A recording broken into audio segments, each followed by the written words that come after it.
एक अतिशय शांत स्वभावाचा मुलगा, अतिशय दुर्लक्षित आणि मागास समाजामध्ये जन्मलेला.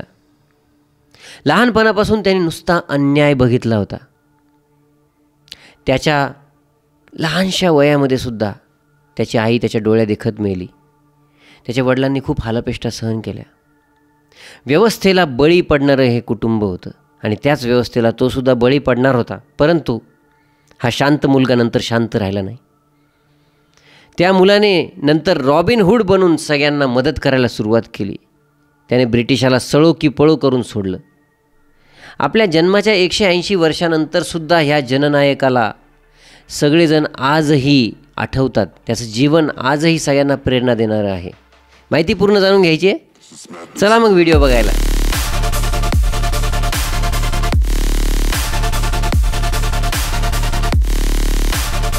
मित्रांनो, ही गोष्ट ऐकल्यावर तुम्हाला एखादी ब्लॉकबस्टर फिल्म आठवेल आणि ही गोष्ट ज्यांच्यासोबत घडली आहे त्यांना डोळ्यासमोर आणलं तर ते लोकच तुम्हाला ब्लॉकबस्टर वाटतील. रॉबिन हुड म्हणून समोर आलेला तंट्या भिल्ल नावाचा गृहस्थ, स्वतःवर झालेल्या अन्यायाने तो इतका पेटून उठला की त्याने इतरांवर होणाऱ्या अन्यायाची जबाबदारी स्वतःवर घेतली आणि त्यांना न्याय मिळवून देण्यासाठी, त्यांना हक्क मिळवून देण्यासाठी आयुष्यभर तो झगडत राहिला. तंट्या भिल्ल यांचं आपुलकीचं नाव तंट्या मामा.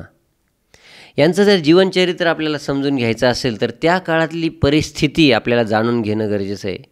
त्या काळची भौगोलिक सामाजिक स्थिती कशी होती याची माहिती आपल्याला घेणं गरजेचं आहे. त्यांचं कुटुंब हे निमाड प्रांतातलं. आता अशी ठोस जानकारी नाही आहे किंवा असे पुरावे नाही, परंतु त्यांचा जन्म 26 जानेवारीला आहे अशा बऱ्याचशा ठिकाणाहून उल्लेख आढळतो. त्यांचं कुटुंब हे मूळचं निमाड प्रांतातलं. हा प्रांत म्हणजे सातपुडा पर्वताच्या पायथ्याशी महाराष्ट्रातील खानदेश आणि मध्य प्रदेशातील खांडवा या दरम्यानचा हा भाग आहे. 200 वर्षांपूर्वी हा प्रदेश मराठ्यांच्या ताब्यात होता. होळकर आणि भोसले यांची त्या ठिकाणी सत्ता होती, पण त्यानंतर इंग्रजांनी हा प्रदेश आपल्या ताब्यात घेतला. या ठिकाणी जास्त करून आदिवासी आणि भिल्ल समाजाच्या लोकांचं वास्तव्य असायचं. त्यांचा उदरनिर्वाह तिथंच व्हायचा. तिथेच धान्य उगवायचे, तिथेच ते कष्ट करून आपलं जीवन पुढे न्यायचे, तिथं शिकार करायचे. याच ठिकाणी अशाच एका कुटुंबात आपल्या नायकाचा जन्म झाला, तो म्हणजे तंट्या भिल्ल. त्यांचं कुटुंबही तिथेच राहायचं. पुढे इंग्रजांनी ह्या परिसरावर कब्जा घेतल्यानंतर त्या ठिकाणी इंग्रजांनी डोंगर बळकवायला सुरुवात केली, जंगलतोड करायला सुरुवात केली आणि भारतातीलच काही श्रीमंत सावकारांनी अधिकाऱ्यांच्या मदतीनं तिथल्या जमिनी बळकावण्याला सुरुवात केली आणि त्या जमिनीवर ते शेती करू लागले. आणि या शेतीमध्ये याच आदिवासी आणि भिल्ल समाजाचे लोक राबायला लागले. म्हणजे वर्षानुवर्ष वंशपरंपरागत पद्धतीने ज्या जमिनी आदिवासी लोकांच्या आणि भिल्ल लोकांच्या ताब्यात होत्या, त्यांच्या जमिनीवर त्यांचा हक्क होता, त्याच जमिनी या श्रीमंत लोकांनी बळकावल्या आणि त्याच जमिनीवर त्यांना कामाला ठेवलं. मग पुढे त्या लोकांकडून कर्ज घेऊन हे कर्जबाजारीसुद्धा झाले. म्हणजे हे आदिवासी आणि भिल्ल यांच्या पिढ्यानपिढ्या या सावकारांचे कर्ज फेडण्यातच जायच्या. निमाडमधील खांडवा येथील भिरडा नावाच्या गावात भावसिंग नावाचा व्यक्ती राहायचा.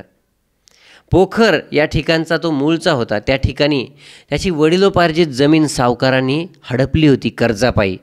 त्यानंतर तो आणि त्याची पत्नी मिळून दुसऱ्या एका सावकाराकडं भागानी काम करायचे. भागानी म्हणजे बटाईने काम करायचे. आता म्हणतात की बटाईसाठी काही जमीन दिली बटाईने काम करायसाठी तर काही रक्कम वसूल करण्यात येते.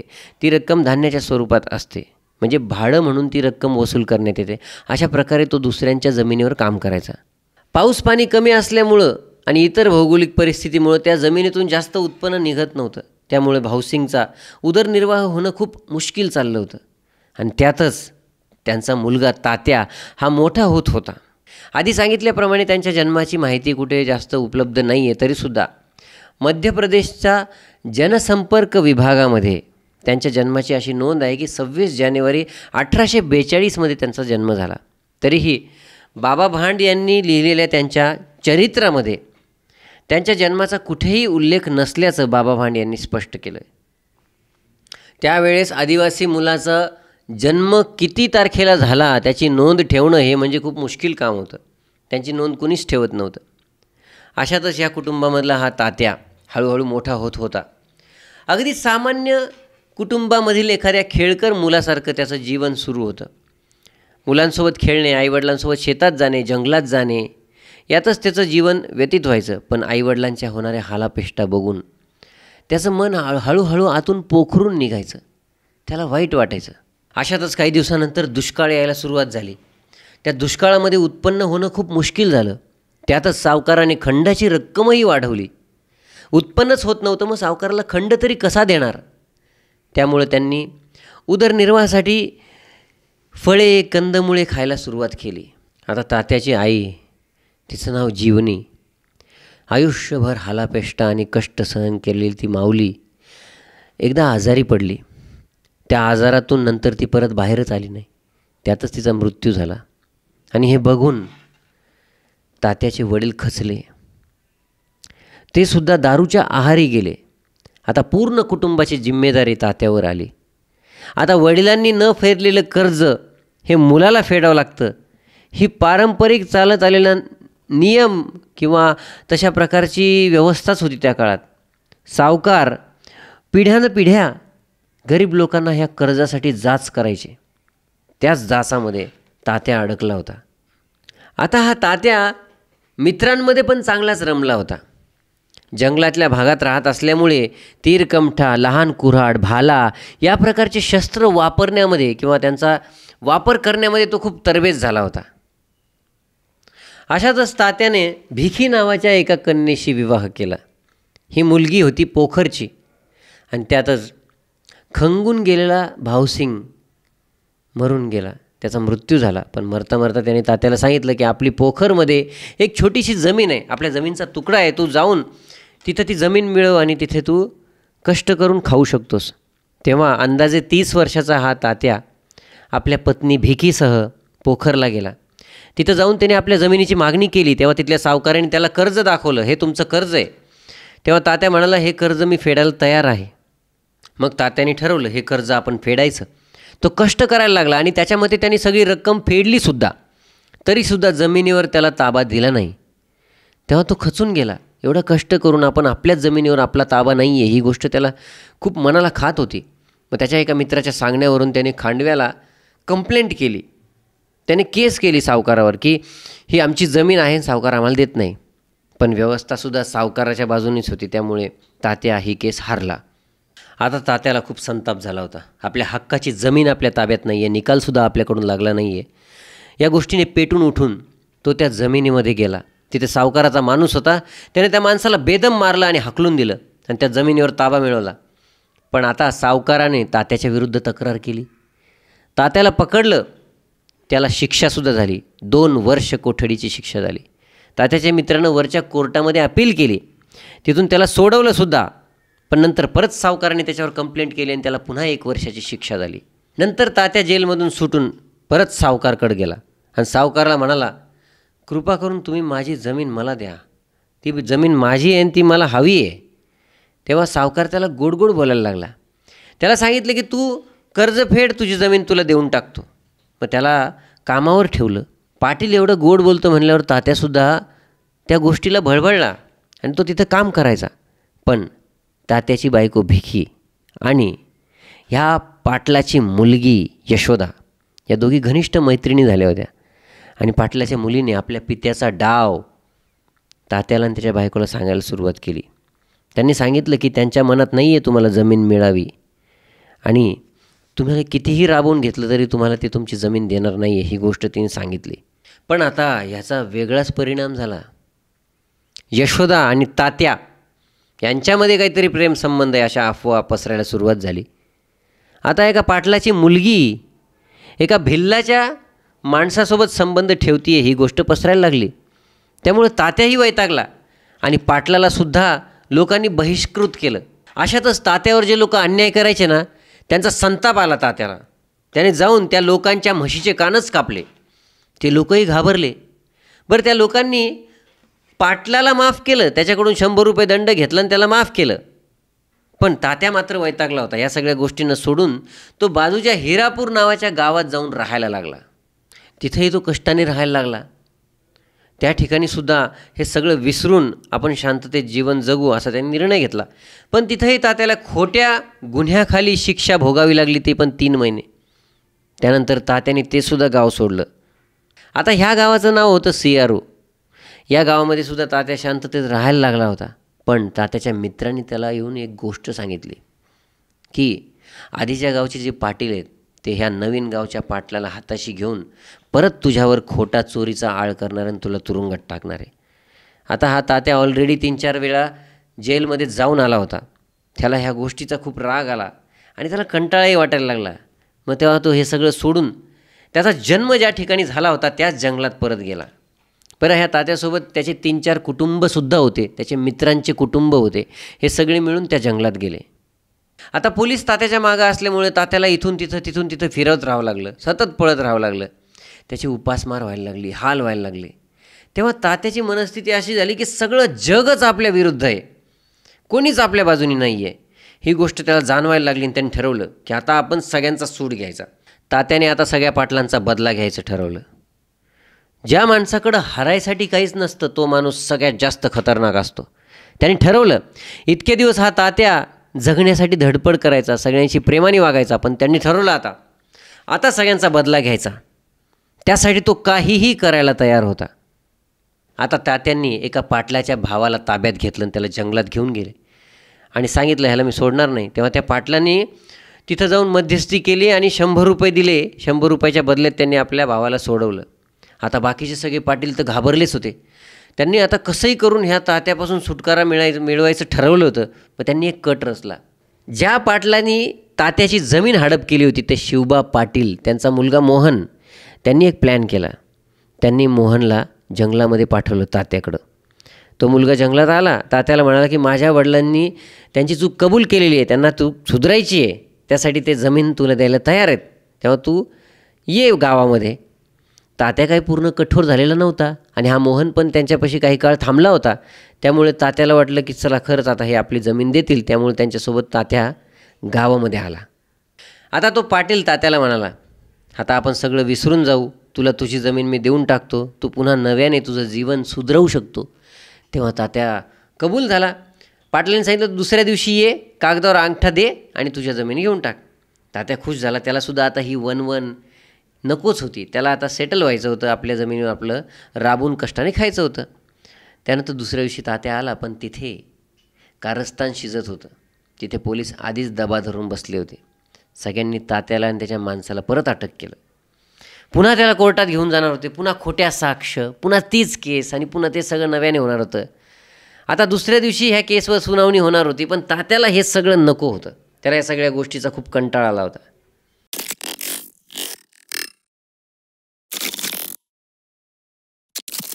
दुसऱ्या दिवशी सुनावणी होती आणि खंडवा तुरुंगात या सगळ्यांना ठेवलं होतं. पण आता तात्याला हे सगळं नकोसं झालं होतं. त्यांनी ह्या तुरुंगाची पाहणी करायला सुरुवात केली. त्या ठिकाणी त्यांना एक खिडकी दिसली. त्या खिडकीतल्या चुना आणि विटा काढून त्यांनी खिडकी फोडून टाकली आणि एकमेकाच्या खांद्यावर चढून ते पलीकडल्या साईडला उतरले. त्यानंतर तिथे एक बराक होती, तिला कुलूप होतं. ते कुलूप तोडून हे सगळे पसार झाले. पुढे त्यांनी धोत्राची दोरी आणि माणसाची शिडी करून हा परिसर पार केला आणि सगळ्यात शेवटी फक्त तात्या शिल्लक राहिला होता. तात्याने जोरात पोलिसाला हाक मारली आणि सांगितलं आता काय करायचं करा, तंट्या पळाला. मग पोलीस त्याच्या मागावर लागले. पण तोपर्यंत तात्या त्यांच्या माणसापर्यंत पोहोचला होता. पण तो आता तात्या राहिला नव्हता, तो आता तंट्या झाला होता. आता हा तंट्या जंगलामध्ये पळून गेला होता. त्याच्या जीवनातलं एकच मकसद होतं, आता गरीब लोकांना अन्यायापासून दूर करायचं, त्यांचा अन्याय मिटवायचा. त्यासाठी तो जंगलात राहायचा. पोलीस त्याच्या मागावर होतेच. आता त्यांचं नाव तंट्या झालं होतं, तात्या राहिलं नव्हतं. त्या ठिकाणी जंगलामध्ये ते फळं खायचे, पीठ भाकरी मागून खायचे. कोणी त्यांना घाबरून तर कोणी त्यांना प्रेमानं हे पीठ भाकरी देत होते. आता तरुण लोकांमध्ये हा तंट्या खूप प्रसिद्ध झाला होता. लोक त्याच्याकडे आदराने बघायचे. त्याचं नावसुद्धा आदराने घेतलं जायचं, कारण तंट्या आता गरीब लोकांचा अन्याय दूर करण्यासाठी झगडत होता. आता पुन्हा पोलीस या तंट्याच्या मागावर होते. पोलिसांनी गावकऱ्यांना ताकीद दिली होती या तंट्याची जे मदत करतील, त्यांना जे खायला प्यायला देतील, त्यांना आम्ही बघून घेऊ. आणि पोलीस याच्या मागावर होते. त्यामुळे त्यांचे परत हाल व्हायला सुरुवात झाली होती. एकदा पाटलाची भरलेली बैलगाडी या तंट्यानं लुटली. ज्या लोकांनी आपलं सामान हिसकावून घेतलं किंवा ज्या लोकांनी आपल्याला लुटलं, आपण आता त्यांना लुटायचं असं म्हणून त्याने प्रस्थापितांच्या विरोधात लढाच उभा केला. आता हा तंट्या कधी गरजेसाठी कधी पोट भरण्यासाठी लूटमार करायला लागला, पण तंट्याने कधीच गरीब लोकांना त्रास नाही दिला. तो श्रीमंत लोकांनाच लुटायचा. कधीच तो शेतकरी आणि आदिवासी लोकांना त्रास नाही द्यायचा. कधीच तो लहान मुलं आणि बायका ह्यांना त्रास नव्हता देत. आणि जेव्हा त्याच्याकडे पैसे जास्त यायचे, लूटमार केलेली रक्कम जास्त यायची, तेव्हा त्यातून तो गरिबांना मदतसुद्धा करायचा, शेतकऱ्यांना मदत करायचा, आदिवासी लोकांना मदत करायचा. यामुळे सगळ्यांमध्ये तो लोकप्रिय झाला होता. आता तंट्याच्या एक गोष्ट लक्षात आली होती. त्यानं 3-4 वेळा जी जेलवारी केली होती त्याच्यामागं हिम्मत पाटील नावाच्या एका व्यक्तीचा हात होता. हा हिम्मत पाटील बक्षिसाच्या पैशासाठी ह्या तंट्याला जेलमध्ये पाठवत होता, म्हणजे पोलिसांना तंट्याबद्दल माहिती देत होता. आता तंट्याचं डोकं सरकलं. त्याला लक्षात आलं आता आपण हिम्मत पाटलाचा सूड घ्यायचा आणि जेवढीही रक्कम त्याने आपल्या नावावर जिंकली ती रक्कम सगळी हस्तगत करायची, असं त्याने ठरवलं. मग आता तात्या ह्या हिम्मत पाटलाच्या घरात घुसला. आपल्या लोकांसहित त्याने तिथं जाऊन लूटमार करायला सुरुवात केली. अशातच हिम्मत पाटील घाबरला आणि नजर चुकून लपून तो पळून जात असताना बिजनिया नावाच्या एका तात्याच्या माणसानं गोंधळून त्या हिम्मत पाटलावर गोळी चालवली आणि त्या गोळीबारात हिम्मत पाटील मरून गेला. आता इतके दिवस ही टोळी फक्त लूटमार करत होती, पण आज तात्याच्या टोळीनं खून केला ही गोष्ट सगळीकडे प्रसिद्ध झाली. पोलीस अजूनच वैतागले. एकतर भिल्ल समाज चोरीमारी करतोय ही गोष्ट खूप प्रसिद्ध झाली होती. कुठेही चोरीमारी झाली तरी पोलीस जाऊन त्या भिल्ल लोकांना पकडायचे आणि त्यांना मारहाण करायचे. अशातच आता त्यांनी एक खून केला म्हणल्यावर पोलिसांचा संताप अजूनच जास्त झाला.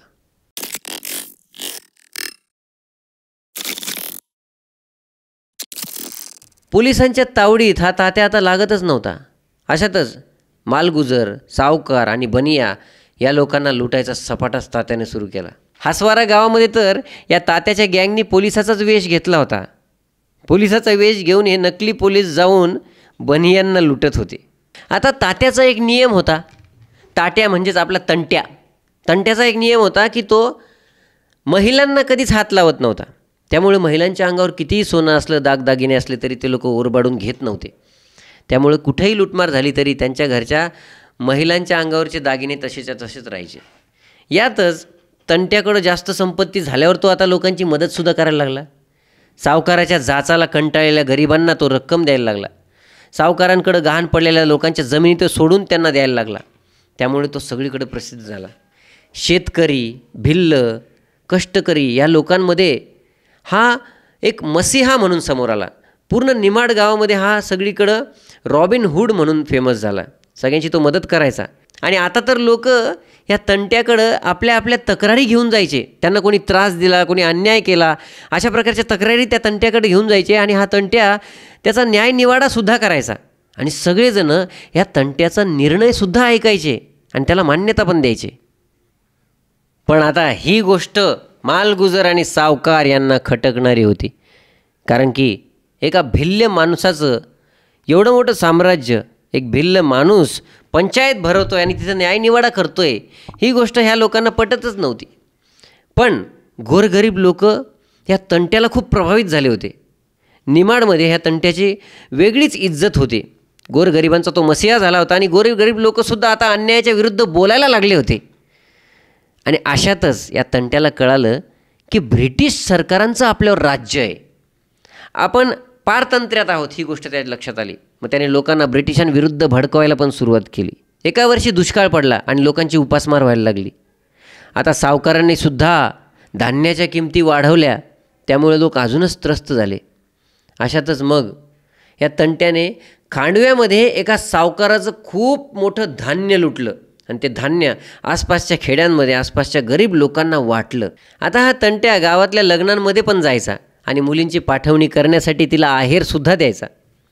लहान सहान गोष्टीतून ते सावकाराच्या जाचातून सोडण्यापर्यंत तो लोकांना मदत करायचा. त्यामुळे हा तंट्या गावागावात प्रत्येकांच्या घरातला एक सदस्य झाला होता.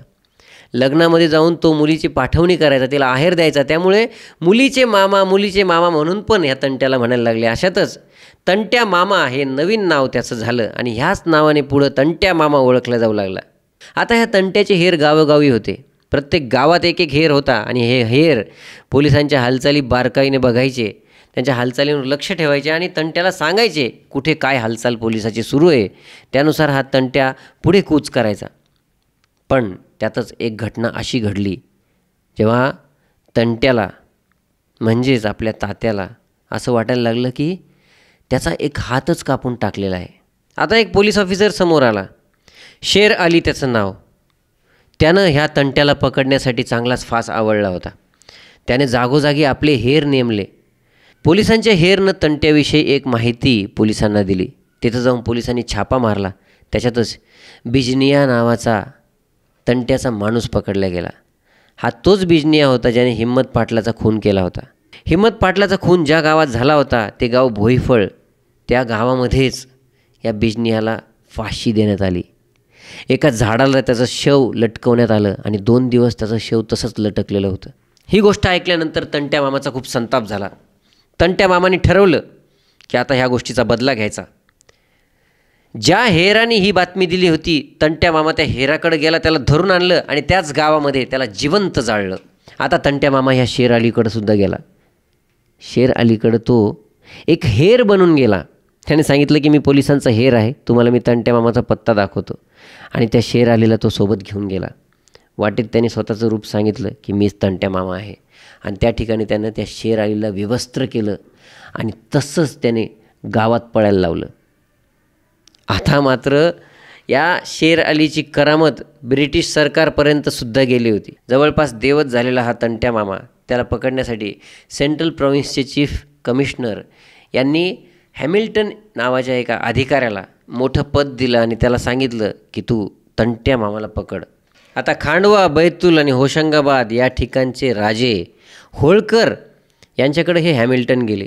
त्यांनी गावोगावामध्ये जे ग्रामरक्षक पथक आहे त्या ग्रामरक्षक पथकाला एकत्रित केलं. जागोजागी त्यांनी हेर नेमले आणि प्रत्येकांना कामगिरी दिली की तुम्ही तंट्या मामाचा पत्ता द्या.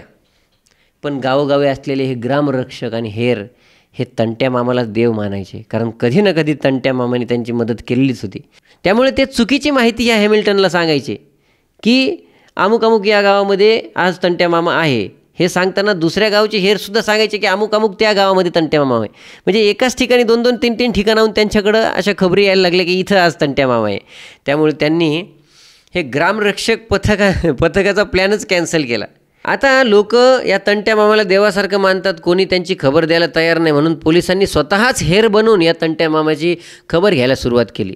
बरं, या तंट्या मामाला पकडण्यासाठी लोकांना त्यांनी आमिषसुद्धा दिलं. पोलिसांनी मोठी मोठी रक्कम त्यांनी ह्या तंट्या मामावर ठेवली. जो कोणी तंट्या मामाचा पत्ता सांगेल त्याला अमुक अमुक बक्षीस. एकदा असंच बक्षीस घेण्यासाठी एक हमाल पोलिसांकडे चालत आला आणि म्हणाला की मला तंट्या मामा कुठे ते माहिती आहे, पण आधी तुम्ही मला अर्धी रक्कम द्या बक्षिसाची, नंतर तुम्हाला सांगाल मी तंट्या मामा कुठे. त्यांनी त्याला अर्धी रक्कम दिली. त्यानंतर दुसऱ्या दिवशी हाच हमाल त्यांच्यासमोर आला आणि म्हणाला मीच तंट्या मामा आहे असं म्हणून पळून गेला. मग असंच हा तंट्या मामा कधी न्हावी, कधी हमाल, कधी शेतकरी असं बनवून तो पोलिसांसमोर यायचा आणि त्यांनाच फसवायचा. आता लोकांना सावकाराच्या जाचापासून मुक्त कसं करायचं याचा विचार तंट्या मामा करू लागला. तंट्या मामाचं ज्ञान हे फक्त लूटमार करण्या इतपतच नव्हतं, लोकांना मदत करण्यासाठी पण तो झगडत होता. तेव्हा त्याच्या लक्षात आलं की व्याज ही एक अशी गोष्ट आहे ज्यामुळं पिढ्यानपिढ्या लोक गुलामगिरीमध्ये राहतात. सावकाराकडून कर्ज घेतात, व्याजावर व्याज चढतं आणि ते कर्ज फेडूच शकत नाही, त्यामुळे ते गुलाम होऊन जातात. त्यामुळं बिनव्याजी कर्ज वाटायला सुरुवात केली तंट्या मामाने. लोकांना ज्यांनाही गरज आहे त्यांना सांगितलं तुम्ही सावकाराकडे जाऊ नका, मी तुम्हाला कर्ज देतो, तुम्ही मला बिनव्याजी परत करा.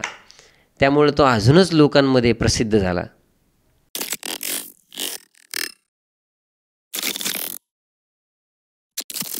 घाटाखेडी संस्थान, मकडाई संस्थान आणि होळकर कुटुंब या सगळ्यांचा स्नेह या तंट्या मामावर होता. आणि ब्रिटिशांना त्यांची चूक लक्षात आली. त्यांना वाटलं की हे सगळे राजे, हे सगळे संस्थानिकच ह्या तंट्या मामाला मदत करताय, ग्रामस्थसुद्धा तंट्या मामाला मदत करताय. एवढंच नाही तर पोलिसांवरून पण विश्वास उडाला होता.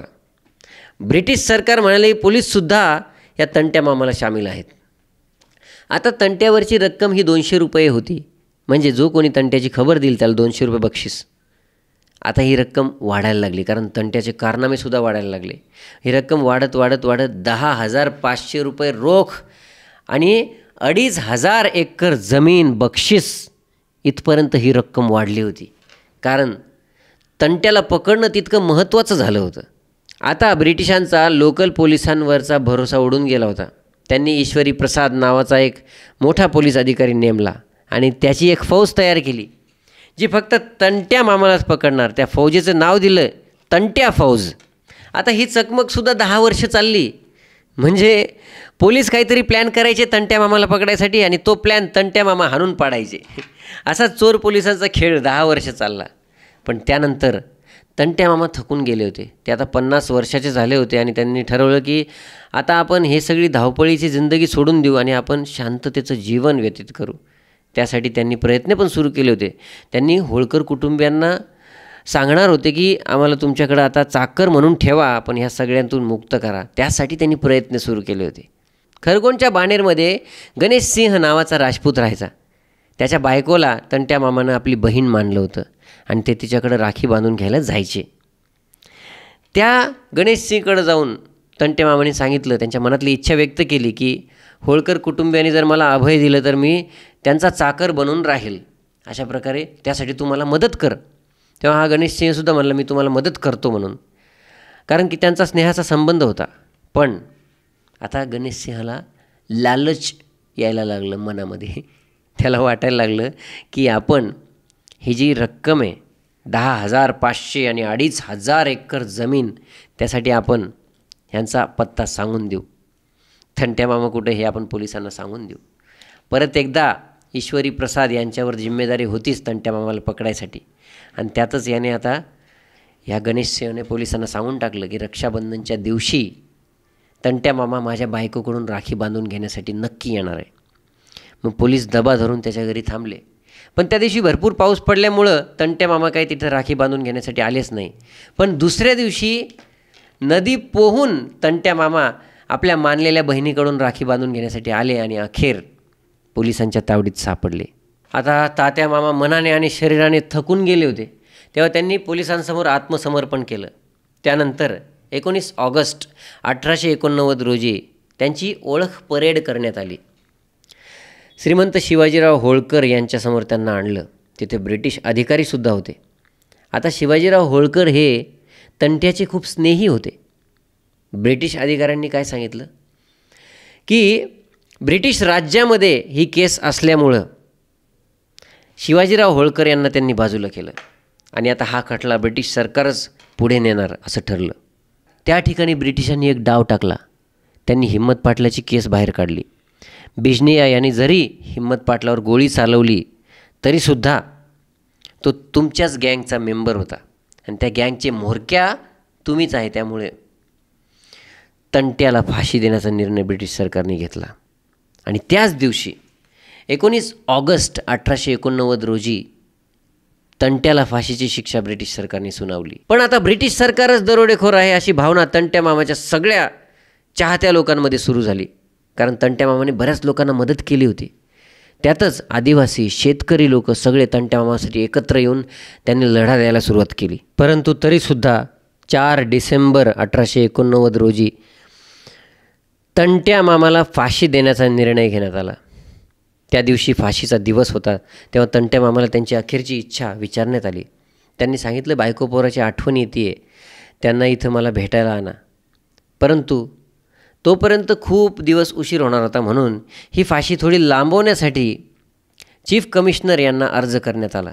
पण चीफ कमिशनरांनी तो अर्जसुद्धा फेटाळला आणि तंट्या मामाची अखेरची इच्छासुद्धा अपूर्णच राहिली. तंट्या मामाला जबलपूरमध्ये फाशी देण्यात येणार होती. ही गोष्ट सगळीकडे पसरली. जबलपूरच्या रेल्वे स्टेशनवरती आता पाय ठेवायला जागा नव्हती. अख्खं जबलपूर भरायला लागलं. सगळीकडे ह्या तंट्या मामाचे समर्थक यायला लागले. सगळ्या गावागावातून तंट्या मामाचे समर्थक जबलपूरमध्ये जमा झाले. ही नुसती गर्दी नव्हती, हे तंट्या मामाने निर्माण केलेलं स्वतःचं कुटुंब होतं. त्यानंतर तंट्या मामा यांना अखेर फाशी देण्यात आली. पातालपानी या ठिकाणी त्यांचा मृतदेह फेकून देण्यात आला अशा नोंदी आहेत आणि त्याच ठिकाणी त्यांचं स्मारक देखील बांधण्यात आलं. परंतु बाबा भांड यांनी नकार दिला की अशा प्रकारची कुठली नोंद नाही आहे, अशा प्रकारची कुठली नोंद इतिहासामध्ये नसल्याचं त्यांनी सांगितलं. तंट्या मामाचं जन्मस्थान असलेलं म्हणजे आजचं मध्य प्रदेशमधलं बडोदा आहिर हे ठिकाण, या ठिकाणी तंट्या मामाचं स्मारक उभारण्यात आलं आणि मध्य प्रदेश सरकारनं ह्या तंट्या मामाच्या नावावर अनेक योजनासुद्धा सुरू केल्या त्यांचं नाव जिवंत राहण्यासाठी. बलाढ्य ब्रिटिश सरकार जिथं तंट्या मामाला पकडण्यासाठी वेगवेगळी कारस्थानं करत होती, आमिष ठेवत होती, तंट्या फौज निर्माण करत होती, तरीसुद्धा तंट्या मामा या ब्रिटिश सरकारला पुरून उरला होता. तोच तंट्या मामा एका मानलेल्या बहिणीच्या प्रेमापोटी त्या कारस्थानामध्ये अडकून पकडला गेला. ज्या अन्यायामुळे तात्याचा तंट्या मामा झाला होता त्याच अन्यायाचा हा तंट्या मामा बळी ठरला होता. या तंट्या मामाने पैशाच्या लालसेमुळं गुन्हेगारी पत्करली नाही, त्यांनी अन्यायाला लढा देण्यासाठी गुन्हेगारीचा मार्ग पत्करला आणि त्याच मार्गातून त्यांनी ब्रिटिशांविरुद्ध सुद्धा लढा दिला. ही गोष्ट त्यांच्याकडून शिकायसारखी आहे. आपल्यावर झालेला अन्याय त्यांनी दूर केलाच, त्याचबरोबर इतरांवर झालेल्या अन्यायासाठी सुद्धा ते लढत होते. मित्रांनो, तुम्हाला आजचा व्हिडिओ कसा वाटला आणि तंट्या मामाची कथा तुम्हाला कशी वाटली ते कमेंटमध्ये नक्की कळवा. अन्न, वस्त्र आणि गन्स या भागामध्ये आपण अशाच वेगवेगळ्या अनेक लोकांचे जीवनचरित्र, त्यांच्या कथा समजून घेणार आहोत. त्यांच्या जीवनामध्ये काय काय घडलं आणि त्यातून आपल्याला काय काय शिकायचं आहे ती गोष्ट आपल्याला कळणार आहे. त्यामुळे तुम्ही अन्न, वस्त्र, गन्स हा प्रोग्राम पाहत राहा. त्यासाठी संवादला सबस्क्राईब करा. धन्यवाद.